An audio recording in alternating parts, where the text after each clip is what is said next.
Terpaksa menjadi sugar baby. Bab 023. Enak sekali kamu berbicara. Lalu gunanya kamu di sini apa Mau enak-enaknya saja kamu. Zahwa mengatur napasnya sejenak, dadanya bergemuruh. Ya terus aku harus apa Aku juga enggak sadar kenapa harus ketiduran kayak tadi, jawab Zahwa tidak terima. Saya lihat akhir-akhir ini kamu berani menyahuti saya ya. Dian mendorong bahu Zahwa, emosinya bertambah karena jawaban Zahwa yang terdengar menantang di telinganya. Dasar kamu saja yang tidak becus. Menyiapkan makan malam saja tidak bisa. Apa kebisaan kamu ini hanya bisa menjadi beban saja? Dian mendesah keras-keras, berusaha melegakan dadanya yang begitu bergejolak emosi bahkan hanya dengan menatap wajah Zahwa. Tangan Zahwa mengepal. Ya terus gimana? Mama hanya akan memarahi aku saja di sini. Gimana bisa aku menyiapkan makan malamnya kalau begitu? Kurang ajar. Teriakan Dian menggelegar, dia hendak melayangkan tangan ke arah Zahwa namun di tengah ayunannya, Zahwa segera menahan tangan itu. Mama bisa mengatai aku sesuka hati mama, aku juga enggak bakalan peduli lagi toh aku juga selalu salah. Zahwa menahan lebih kuat tangan Dian, menatap lurus wanita parubaya itu dengan sorot mata tanpa emosi. Tapi kalau mama main tangan, maaf Mama pikir aku bakalan diam saja. Mama sudah keterlaluan, Mama. Tahu. Mama bahkan punya anak, sama-sama perempuan kayak aku. Apa Mama enggak bisa berpikir bagaimana jika anak Mama diperlakukan dengan cara yang sama oleh orang lain? Anak sialan. Dian berusaha memberontak namun Zahwa lebih mengeratkan genggamannya yang berakhir pada Dian mengguncang kuat tangannya hingga tanpa sengaja langsung menghantam ujung lemari berisi perlengkapan memasak ketika dia mengayunkan tangannya itu.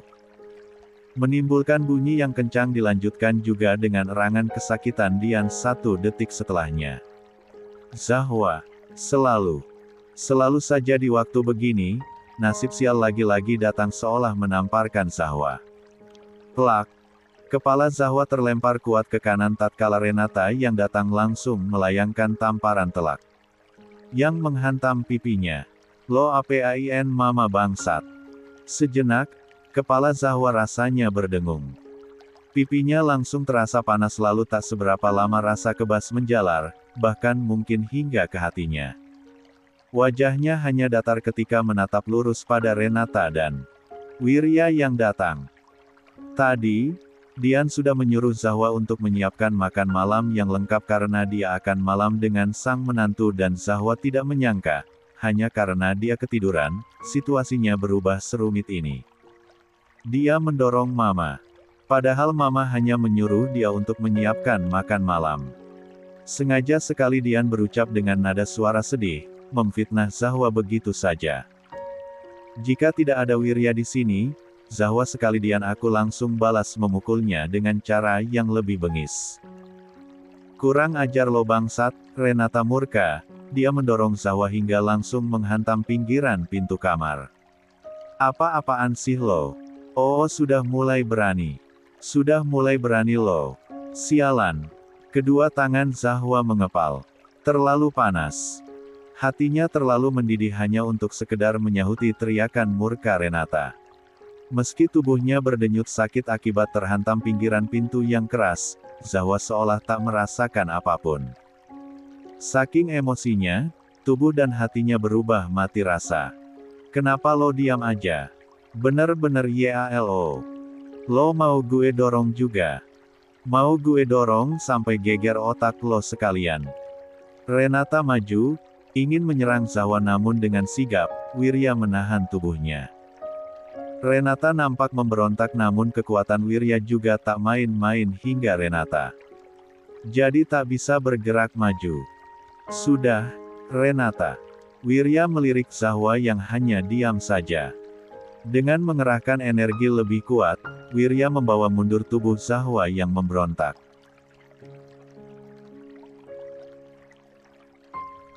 Kita makan di luar saja ucap Wirya, juga menarik tangan Dian agar menjauh. Bawa mama keluar. Renata, perintahnya. Gak bisa. Itu anak benar-benar harus dikasih pelajaran. Cukup. Cepat keluar saja. Wirya berucap lebih tegas. Dian yang melihat itu sedikit merasa segan sebab tak pernah melihat sang menantu yang nampak sedingin ini. Dian mengapit lengan Renata segera. Sudah, Mama enggak apa-apa. Mending kita keluar saja. Renata tak segan-segan mengumpat kasar lagi. Dia menunjuk Zahwa penuh ancaman. Lo bakalan abis sama gue, kalau lo macam-macam sekali lagi. Anak pungut sialan lo, teriaknya sebelum pergi. Napas Zahwa sudah tersendat-sendat apalagi kini hanya tersisa Wirya yang mendekat ke arahnya. Zahwa hanya tetap diam, bibirnya seolah terkunci rapat dan membisu, wajahnya sudah pucat pasi seolah tanpa darah yang mengalir. Apa-apaan Zahwa? Semarah apapun kamu. Bukan berarti kamu bisa bersikap kasar begitu dengan Mama. Ucapan Wirya pelan saja bahkan suaranya terdengar lembut tapi dinding pertahanan yang tadi menahan hati Zahwa, langsung hancur lebur berantakan. Seolah, darah akibat luka sayatan yang tak pernah mengering di dalam hatinya yang tadinya ia bentengi langsung roboh bocor begitu saja. Menghantarkan rasa terluka hingga ke ujung-ujung sarafnya. Lucu, Zahwa mengharapkan Wirya untuk setidaknya membelanya. Konyol sekali pemikiran Zahwa itu, bukan? Zahwa ini siapa sampai berani-beraninya dia berpikiran begitu? Zahwa tidak sespesial itu. Iya, salah aku. Suara Zahwa hampir-hampir tak keluar dengan benar, luapan emosi sungguh membuatnya kewalahan. Mata Zahwa memerah juga bergetar dan air mata sialan itu tak mampu ia tahan. Cepat-cepat Zahwa menyeka kasar air matanya. Salahkan saja aku terus. Mana pernah aku benar? Mana pernah ada yang memihakku? Bola mata Wirya melebar, napasnya sempat tertahan sejenak melihat air mata yang tiba-tiba saja terjatuh di wajah Zahwa yang cetakan merah akibat tamparan Renata tadi mulai timbul ke permukaan kulit. Wirya merasa tersesat sejenak melihat Zahwa yang nampak begitu rapuh. Kepalan kuat di tangannya seolah satu-satunya kekuatan perempuan itu untuk tetap berdiri tegak di hadapan Wirya. Zahwa. Zahwa menggeleng, dia tertawa miris masih dengan air mata yang sungguh tak mau lagi ia bendung. Sana. Gak usah sok peduli, ucapnya berusaha untuk tegar namun nyatanya suara Zahwa tetap bergetar dan serak. Zahwa menatap wajah Wirya sejenak lalu langsung membanting menutup pintu kemudian menguncinya. Kini, tak bisa lagi bersikap sok tegar. Zahwa langsung luruh ke lantai, menutup mulut kencang-kencang agar suara tangisnya tidak terdengar sampai keluar. Zahwa. Panggilan disertai ketukan pintu itu tentu saja tak Zahwa gubris sama sekali. Hatinya sudah terlalu hancur. Ucapan Wirya entah kenapa membuat rasa sakit hatinya begitu perih, berkali-kali lipat terasa lebih nyata daripada yang sudah Dian dan Renata torehkan. Kenapa lama sekali sih? Kalau bukan karena Mama yang maksa mau makan malam, aku sama sekali gak mau. Terbuktikan. Hanya menambah rasa stresku saja. Bisa berhenti berteriak, Renata. Ah sudahlah. Fuck off cepetan keluar aja. Gue mau ini cepat selesai. Setelah itu, Zahwa tak lagi mendengar suara apapun, hanya suara langkah kaki saja yang menjauh. Kini, Zahwa tak lagi menutup mulutnya. Membiarkan air mata juga suara tangisnya menggema di udara. Zahwa muak berpura-pura sok tegar. Coy. Telepon berdering terus-menerus. Angin menerbangkan tirai di jendela, hingga cahaya di halaman belakang rumah menjadi satu-satunya cahaya yang menelusup ke dalam kamar yang lampunya sengaja tak dihidupi itu. Zahwa hanya duduk meringkuk dengan lutut yang ia peluk. Merebahkan kepalanya di atas siku lututnya. Lelehan air matanya terus terjatuh, tangisnya memang tak lagi keras namun sesenggukan itu masih ada. Mata Zahwa sudah terasa mengganjal, Zahwa yakin sekali matanya akan membengkak besok pagi.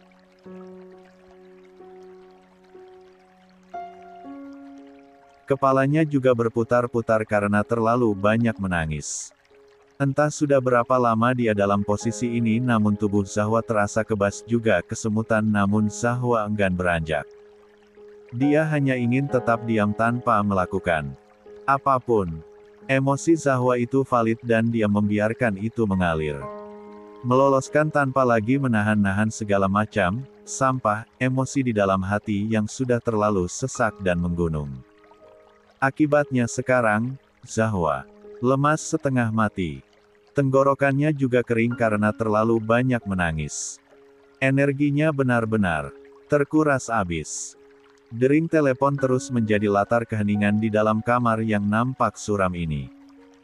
Seolah, orang yang menelponnya tak menyerah sama sekali sampai Zahwa mengangkatnya. Kali ini insting Zahwa kuat menyatakan, kalau itu adalah Wirya. Zahwa tak peduli. Sejenak, dia hanya ingin mengisolasi diri sendiri. Hanya ingin berdiam dengan dirinya sendiri. Sesaat, ingin menjauh dari dunia yang terlalu sialan untuk dia tempati. Di mana sih ada tempat yang sedikit saja memberikan angin segar kebahagiaan untuk Zahwa? Katakan di mana alamatnya. Zahwa rela memberikan segala yang ia punya untuk mendatanginya. Sepertinya, tempat itu sudah Irwan huni sekarang. Apa dia harus menyusul ayahnya untuk merasakan bahagia itu lagi? Hal tersebut nampak menggiurkan ketika Zahwa memikirkannya sekarang namun secuil akal sehatnya yang mengingat Bunda Lia juga adik-adiknya di panti menahan Zahwa hingga membuatnya tertawa. Tertawa pada kehidupan yang begitu, Ucu menuliskan takdir untuknya. Dering terus berdering, benar-benar membuat kepala Zahwa hampir pecah mendengarnya. Fuk. Bahkan sepertinya, ini pertama kalinya bagi Zahwa untuk mengumpat sekasar itu. Hatinya seolah mati, tak ada rasa familiar selain sakit hati dan Zahwa sungguh luar biasa frustasi. Zahwa mengerang kecil, dia mengupayakan seluruh tenaganya untuk berdiri lalu mengambil handphonenya yang berada di atas nakas samping ranjang. Dengan wajah tanpa ekspresi, Zahwa mengangkat panggilan yang benar saja dari Wirya itu. Panggilan ke-33 yang tertulis tidak terjawab di layar yang itu artinya, ini panggilan ke-34 pria itu. Apa? Zahwa langsung menyahut, suara pertamanya sejak berjam-jam yang lalu ketika hanya menangis dan terisak. Suara sengau dan bindeng yang sekali dengar begitu saja, Wirya sudah tahu bagaimana kacaunya keadaan Zahwa. Akhirnya kamu angkat telepon saya. Helaan napas Wirya yang kuat juga keras bisa terdengar di speaker. Apa mau Mas Wirya? Tanya Zahwa, menatap lurus dan kosong jendela kamarnya yang menampilkan jambaian pohon yang tertiup angin. Mas Wirya mau sawah ladang mangga aku lagi. Iya, aku bisa ke apartemen Mas Wirya sekarang juga, ucapnya begitu frontal, benar-benar tanpa emosi dan ekspresi berarti. Zahwa sudah benar-benar kelelahan dengan segalanya hingga mengucapkan itu pun dia tak merasakan apapun. Jetan. Suara Wirya begitu rendah dan pelan, kehabisan kata akan kalimat yang baru saja Zahwa ucapkan. Mas Wirya mau sekarang. Aku siap-siap dulu. Zahwa beranjak dari pinggiran kasur yang ia duduki. Enggak, Zahwa. Saya menelpon hanya untuk menanyakan keadaan kamu. Saya tidak bermaksud melakukan yang lain. Zahwa berdecih. Untuk apa bertanya? Buang-buang waktu Mas Wirya saja. Toh percuma, memang aku yang salah kok. Gak perlu repot-repot bertanya begitu. Zahwa saya. Apalagi, kalau enggak pengen tubuh aku Mas Wirya maunya apa? Enggak ada juga kayaknya kan? Gak usah repot-repot menelpon. Hening. Zahwa mengusap air matanya yang kembali meluruh. Aku matikan teleponnya. Tenang saja, besok Mas Wirya sudah bisa pakai aku lagi kok. Telepon mati dan Zahwa langsung melempar badan ke atas kasur. Matanya sungguh berat. Sekali lagi, untuk sejenak saja, Zahwa sedang tidak ingin memikirkan apapun.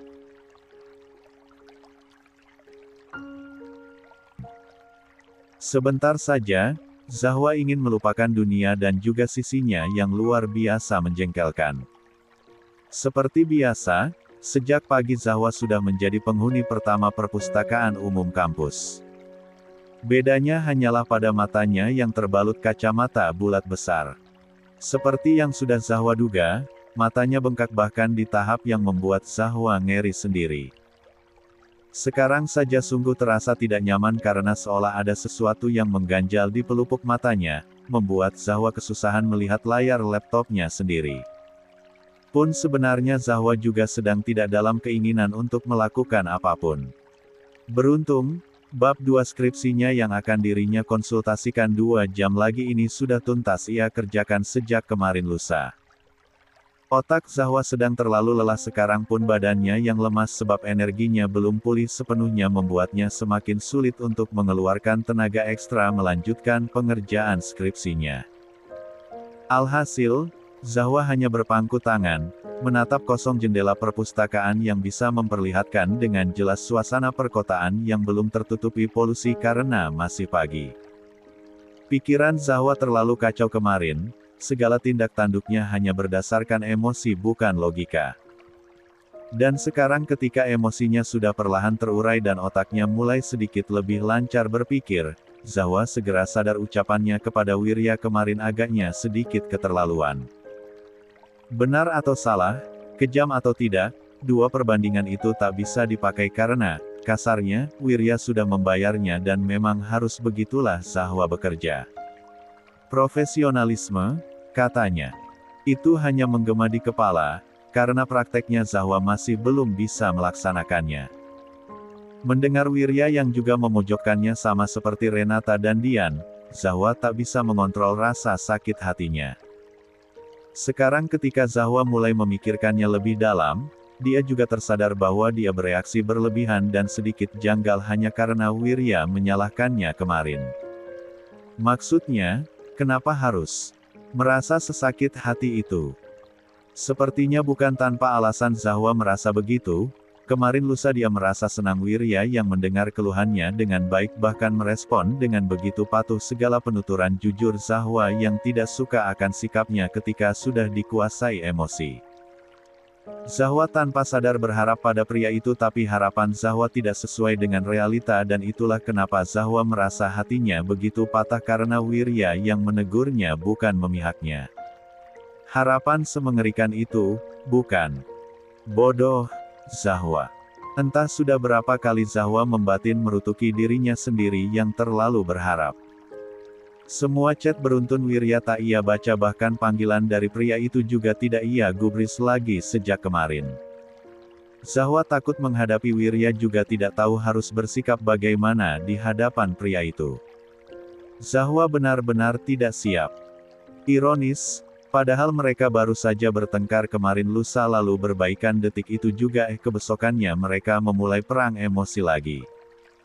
Zahwa pikir, agaknya hanya hubungan kontrak antara dirinya dan Wirya saja yang terlalu banyak drama dan masalah. Terlalu dilibatkan emosi sampai pusing sendiri.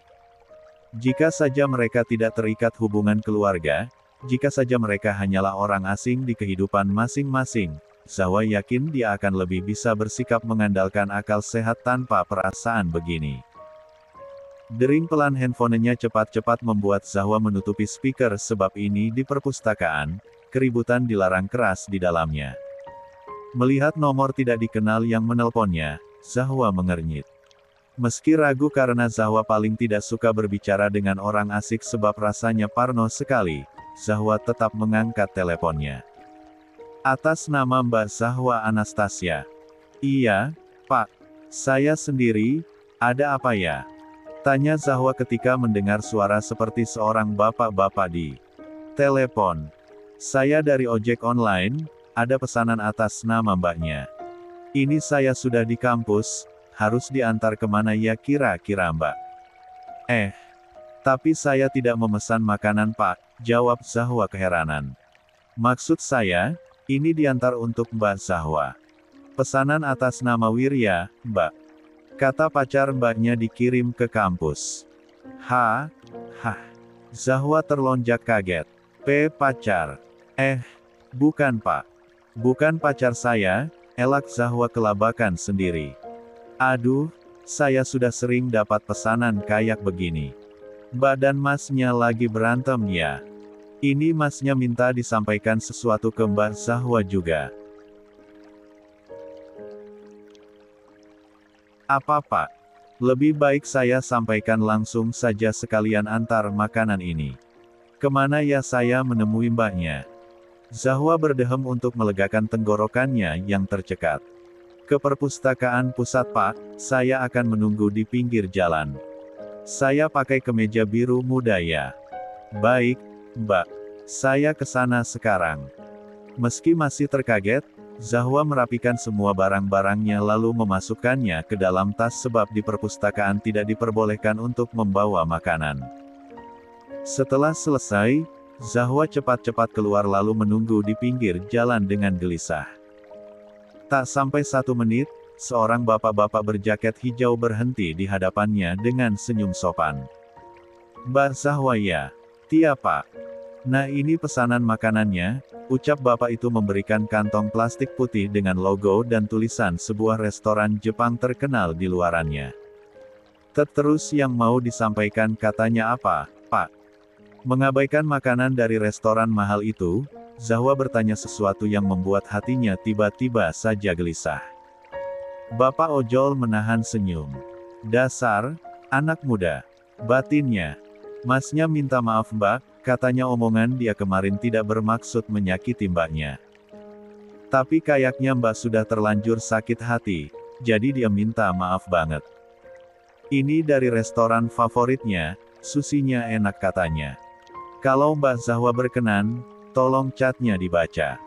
Masnya khawatir. Zahwa terdiam, merenungi ucapan itu. Di satu sisi dia malu sendiri orang asing yang memberitahu begitu tapi di sisi lain, hatinya terenyuh. Makasih ya Pak. Ujar Zahwa, tak tahu lagi harus berkata apa. Bapak ojol tersenyum. Sama-sama Mbak. Jangan lama-lama berantemnya Mbak, kasihan Masnya. Suaranya kedengaran khawatir sekali. Zahwa makin membisu. Kalau begitu saya permisi, Mbak. Iya Pak. Motor ojol itu sudah menjauh sedang Zahwa terdiam sejenak mencoba memproses apa yang baru saja terjadi.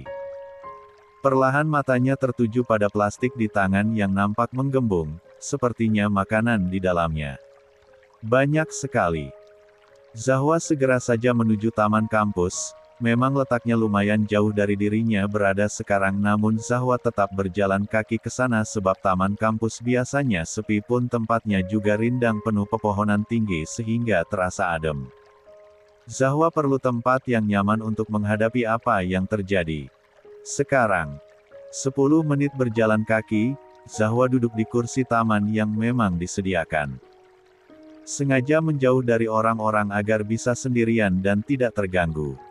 Ketika membuka kantong plastik itu, Zahwa seketika tergugu. Dia terdiam menatap isinya.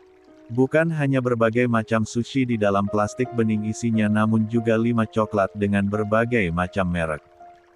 Ada yang berbentuk batangan pun ada juga yang berbentuk pipih. Belum lagi juga ada sebotol air mineral dan 2 susu vanila serta stroberi kesukaan Zahwa. Zahwa terlalu spesies. Apa benar Wirya bela-belain mengirim makanan yang begini untuknya? Apa benar? Pria itu merasa sebersalah itu. Zahwa garuk-garuk leher, campur aduk merasa aneh sendiri. Masalahnya, semua makanan ini bisa dihabiskan oleh 3 orang bahkan mungkin bisa sampai 4.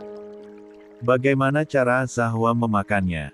Zahwa memang tidak makan sama sekali sejak tadi malam, hanya minum air putih saja. Melihat sushi yang nampak menggiurkan, perut Zahwa tidak bisa diajak berkompromi alias keroncongan seketika. Perlahan, Zahwa membuka plastik sushi itu, mengambil 1 potong lalu memakannya menggunakan sumpit. Selagi mengunyah, Zahwa merenung. Perlahan, matanya bergeser memandang handphonenya sendiri. Zahwa diserang rasa ragu namun dia mencoba memberanikan diri, Berdebar-debar mengantisipasi ketika membuka ruang obrolannya dengan Wirya yang chat beruntunnya sudah ada mulai tadi malam. Meski rasanya tegang sendiri, Zahwa memulai membaca chat dari paling atas yang tak ia baca. Mas Wirya, Zahwa, kenapa teleponnya langsung dimatikan? Angkat dulu, saya belum selesai berbicara.